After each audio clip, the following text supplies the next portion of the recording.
है डॉक्टर उसामा शफीक, माहिर मशरिक़ वस्ता उमूर। सर अस्सलाम वालेकुम और आपको खुशामदीद कहेंगे। सर आपसे मैं जानना चाहूँगी, पाकिस्तान एक की मीडिएटर का रोल तो इधर प्ले कर रहा है, पाकिस्तान ने यकीनन बहुत बड़ी कामयाबी हासिल कर ली है। और अगर हम ईरान की और अमेरिका के नुकात के हवाले से बात करें तो अमेरिका की जानिब से अभी भी धमकी आ रही है ट्रंप की जानिब से कि अगर वो ना माने तो मज़ीद हमले कर सकते हैं, लेकिन ईरान की जानिब से भी लेबनान का मामला रखा गया है। तो आप कितने होपफुल हैं या आप कितना इस मामले को आगे अच्छे सिमत में बढ़ता हुआ देख रहे हैं? जी, बहुत शुक्रिया आपका। पाकिस्तान के लिए यकीनन एक तारीख़ी दिन है कि आलमी ताकतें पाकिस्तान के अंदर आके मुज़ाकरात कर रही हैं। जहाँ तक आपने बात की सदर डोनाल्ड ट्रंप के बयान की, तो सदर डोनाल्ड ट्रंप का बयान एक जानिब, दूसरी जानिब उन्होंने इसराइली वज़ीर आज़म बेंयामिन नेतन्याहू को कॉल करके भी उनको शदीद तहफ़्फ़ुज़ात का इज़हार किया और उनसे कहा है कि लबनान में वो हमले बंद करें। जी। उसके बाद उन्होंने लबनान में जो है वो स्ट्राइक्स जो है वो बहुत ज़्यादा कम कर दी हैं। तो मेरा ये ख्याल है कि ट्रंप ये चाहते हैं कि ये मुज़ाकरात किसी तौर पे नतीजा खेज़ हों, जिसकी वजह से वो ताकत का इज़हार भी एक तरफ करते हैं, दूसरी तरफ मुज़ाकरात की ख्वाहिश का भी इज़हार करते हैं, जी। ताकि ताकत और स्टिक एंड कैरेट वाला जो मामला है, जिसके नतीजे से ये किसी न किसी नहज के ऊपर ही मुज़ाकरात कामयाबी के साथ किसी अंजाम तक पहुँचे। जी। अच्छा डॉक्टर साहब, आपके ख्याल में वैसे तो मामला इससे हटके है, लेकिन बहरहाल इस टाइमिंग की बड़ी इंपॉर्टेंस है। मेलानिया ट्रंप का मीडिया पे आना, एप्स्टीन फाइल को कांग्रेस में ज़ेर बहस लाने का मुतालबा किया जाना, ये महज इत्तेफाक है? फिर मीडिया जब उनसे पूछा डोनाल्ड ट्रंप से तो वो कहते हैं मुझे इस बारे में पता नहीं है। तो ये टाइमिंग के हवाले से आप इसकी वजाहत अगर कर सकें कि क्या ये कोई चाल है नेतन्याहू मेलानिया ट्रंप के ज़रिए डोनाल्ड ट्रंप को दबाव में लाने की कोशिश कर रहे हैं कि अगर आप यहाँ से निकलेंगे तो दूसरा रास्ता है हमें आपको फंसाने का? देखिए, जितने भी आप अमेरिकन एक्सपर्ट्स की बात कर लें, मैं बाहर की बात नहीं कर रहा, अमेरिका के जितने भी इंटरनल सिक्योरिटी एक्सपर्ट्स हैं और इंटरनेशनल अफेयर्स के एक्सपर्ट्स हैं, वो इस बात को बार बार कह रहे हैं कि जो यहूदी लॉबी है या सहयूनी लॉबी है, उसका अमेरिकी सियासत में एक बहुत बड़ा अमल दखल आज से नहीं है, गुज़िश्ता निफ़ सदी से मौजूद है। लेकिन जिस तरीके से उन्होंने अमेरिका के सदर को, डोनाल्ड ट्रंप को ट्रैप करके ईरान पे हमला कर दिया, ये उनकी ख्वाहिश गुज़िश्ता 40 सालों से थी इसराइल की कि अमेरिका को ट्रैप करके लेकर आएँ और इस ईरान के ऊपर हमला करवाएं, क्योंकि अकेले वो इसको सस्टेन नहीं कर सकते थे, उसकी रिपरकेशन को, उसके जवाब को, उसके मुज़बिरात को। एप्स्टीन फाइल जो है वो एक ये ओपन ट्रुथ है कि ये मोसाद का एक एजेंडा था, कि ब्लैकमेलिंग का गैंग था कि जिसके ज़रिए से उन्होंने ब्लैकमेल किया है। और अमेरिका के अंदर जो आवाज़ें उठ रही हैं, उसके अंदर एप्स्टीन फाइल एक बहुत बड़ी आवाज़ है कि जिसके ज़रिए बताया ही जा रहा है कि डोनाल्ड ट्रंप के भी कुछ ऐसे कमज़ोर लम्हात उनके अंदर मौजूद हैं कि जिससे बचने के लिए वो इसराइल के आगे सरनिगू हो चुके हैं। जी। अब मेलानिया ट्रंप का सामने आना, खातून अव्वल का सामने आना, उससे अपनी बारात का इजहार करना, उधर सदर ट्रंप का इसराइली वजीर आज़म को फ़ोन करना, और इस वक्त जबकि मुज़ाकरात हो रहे हैं, तो इसका मतलब ये है कि इसराइल नहीं चाहता ये मुज़ाकरात यहाँ पे इतना बड़ा मास खुला हुआ है और वहाँ पे इस तरह की बातें मेलानिया ट्रंप अगर कर रही हैं तो यकीनी तौर पे ये शकों को शुबात को जन्म तो देती हैं। जब हाथ इतने बंधे हुए हैं, इतने मजबूर हैं या इतने ज़्यादा ट्रैप्ड हो चुके हैं, जिस तरह आप भी बात कर रहे हैं कि इसकी प्लानिंग तो कई दहाइयों पहले कर बैठा था इसराइल, तो फिर हम कितनी तवक्को रखें कि लेबनान के ऊपर, गज़ा के ऊपर या फिर ईरान के ऊपर भी दोबारा से जारियत का सिलसिला शुरू नहीं होगा? देखिए, इन मुज़ाकरात का जो हासिल हमें देखना चाहिए वो ये है कि अमेरिका इस जंग से अलहदा हो जाए।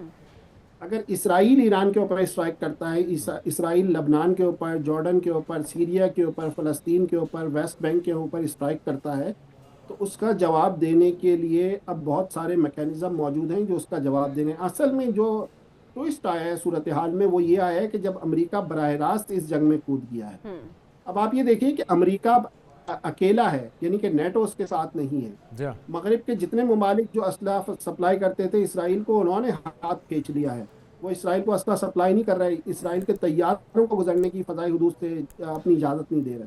तो अगर अमेरिका इस जंग से अलहदा हो जाता है और दूसरे स्टेप के अंदर वो अगर असले की सप्लाई इसराइल को मुनक़ता कर देता है या उसके ऊपर कोई एम्बार्गो लगा देता है, कोई चेक एंड बैलेंस लगा देता है, तो इसराइल इस जंग को एक हफ्ते भी सस्टेन नहीं कर सकता। बिल्कुल ऐसा। तो हमारी नज़र इस बात पे होनी चाहिए कि अमेरिका इस जंग से किसी ना किसी तौर पे अलहदा हो, ईरान और अमेरिका के दरमियान मुज़ाकरात का कोई फ्रेमवर्क अच्छा, ये इसके जो नतीजे में बुनियादी सामने आए। 3-4 पॉइंट्स हैं ईरान के, उसमें से आपको कौन से हल होते दिखाई दे रहे हैं? सैंक्शंस का हट जाना, जो फ्रीज अकाउंट हैं वो अनफ्रीज हो जाना, जो मुआवजा वो मांग रहे हैं कि हमारा आपने इंफ्रास्ट्रक्चर इतना तबाह किया है, शोहदा को आपने जो चले गए वो तो यकीनी तौर पे वापस नहीं आ सकते, लेकिन जो हर्जाना है वो तो अदा किया जाए, और आइंदा कोई जंग मुसल्लत ना की जाए। ये बुनियादी मुतालबात आपको हल होते दिखाई दे रहे हैं? और फिर आपने हुर्मस वाला मामला भी।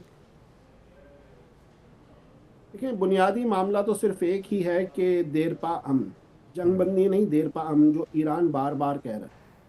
तो अगर ये मामला किसी तौर पर हल हो सकता है कि अमेरिका इस बात की गारंटी दे कि वो इसराइल के कहने पर ईरान के अंदर दोबारा मदाखलत नहीं करे।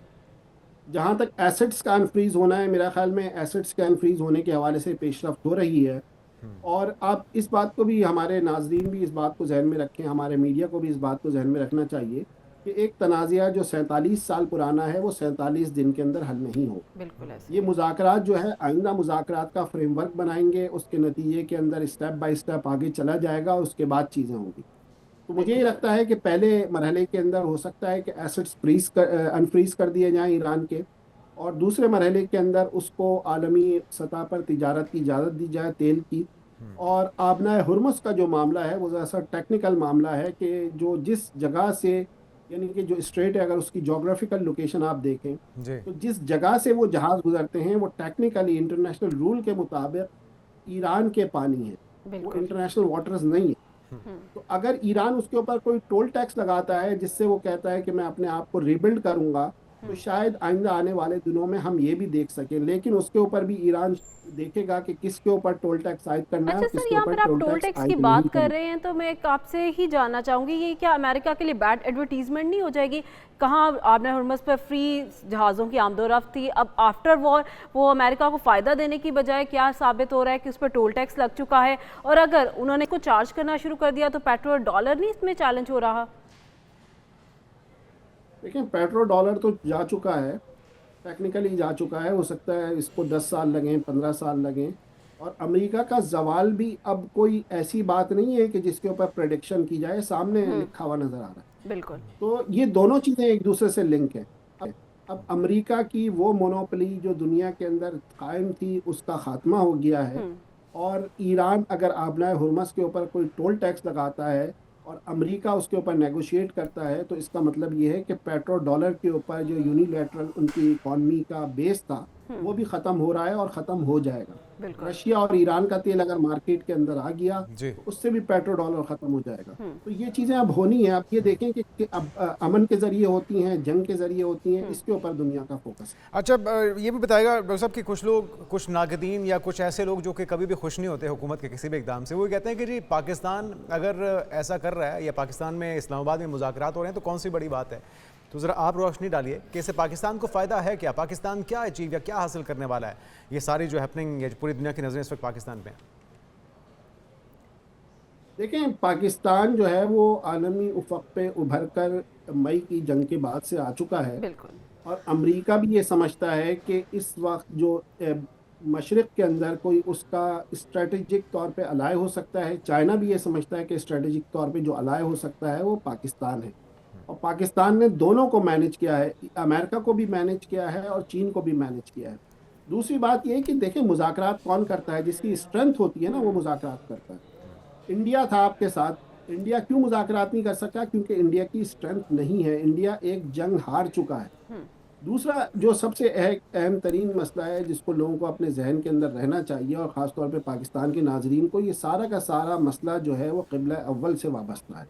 ईरान के ऊपर जंग है, गज़ा के ऊपर तशद्दुद है, जंग है, कत्ल आम है, और इसी तरह लबनान के अंदर और जनूबी किनारे, वेस्ट बैंक, बैतुल मुक़द्दस के अंदर, ये तमाम चीज़ें एक ही चीज़ का लिंक है। और अगर हम पीछे चले आए अरब इसराइल जंगों के अंदर, अरब इसराइल जंगों के अंदर जब पूरे अरब ममालिक लेट गए थे, वो बिल्कुल डिफीट खा चुके थे इसराइल से, तो पाकिस्तान ही गया था उनको रेस्क्यू करने के।